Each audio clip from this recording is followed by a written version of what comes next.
Schezwan चकली खायची म्हटली की आपण स्टॉलवरचीच विकत घेतो, तर आज घरच्या घरी शेजवान चटणी बनवूया। त्याच्यासाठी 2 उकडलेले टोमॅटो, पुदिना, लाल मिरची, अद्रक आणि कोथिंबीरच्या काड्या मिक्सरमध्ये दळून घेतलेले आहेत। हे सर्व मिश्रण गाळून घेतलं।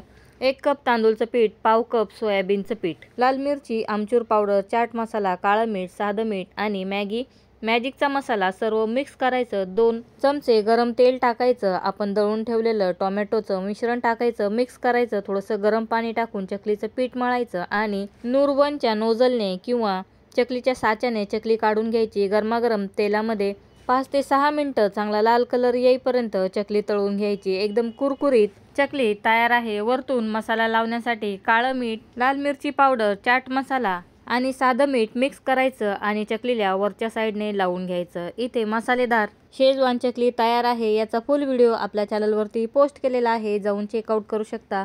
व्हिडिओ आवडला तर व्हिडिओला लाईक करायला, चॅनलला सबस्क्राईब करायला